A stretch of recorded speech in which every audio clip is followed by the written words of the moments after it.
Gideon se verhaal begin nie op 'n slagveld nie. Dit begin in 'n huis. 'n Huis wat aan Israel behoort het, maar waarin 'n altaar vir Baal gestaan het. 'n Huis wat die verhale van die God van Abraham, Isak en Jakob moes dra, maar waar mense voor 'n afgod gebuig het. Rigters 6 noem Joas nie uitdruklik 'n priester van Baal nie. Die Bybel sê egter dat die Baal-altaar aan hom behoort het en op sy grond gestaan het. Sy huishouding het dus 'n belangrike rol in die godsdienstige lewe van Ofra gespeel.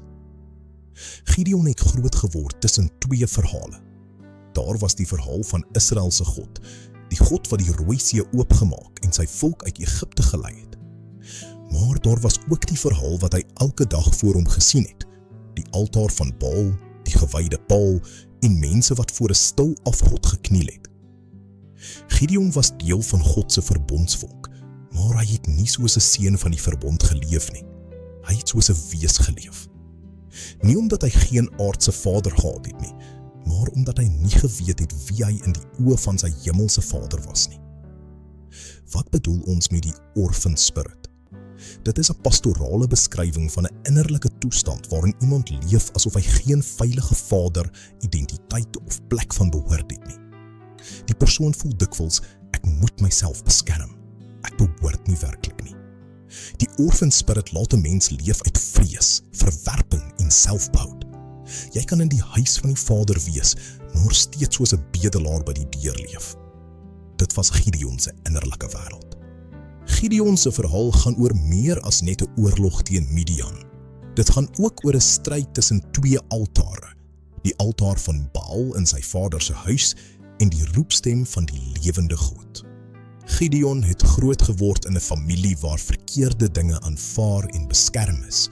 Daarom kon hy maklik geglo het dat God hom nooit sou gebruik nie. Hy kon gedink het, my familie se verlede maak my onwaardig. Ek kom uit die verkeerde huis. Ek is te klein en te onbelangrik. Maar toe ontmoet die God van die hemel hom persoonlik. God roep sy naam. God sien hom waar hy wegkruip. En God noem hom nie volgens sy familie se sonde, sy vrees of sy lae selfbeeld nie. Hy noem hom volgens sy roeping. Dapper held.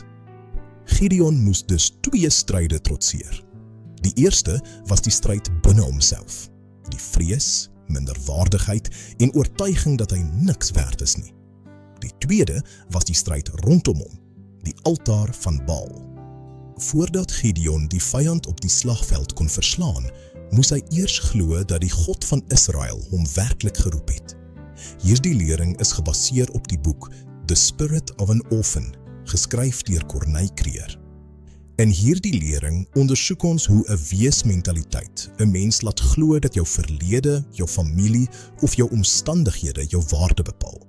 Maar Gideon se verhaal leer ons, God word nie afgeskrik deur die huis waaruit jy kom nie. Hy word nie beperk deur die foute van jou familie nie.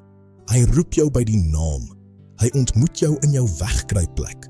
En wanneer hy sê, ek sal met jou wees, begin jou identiteit verander.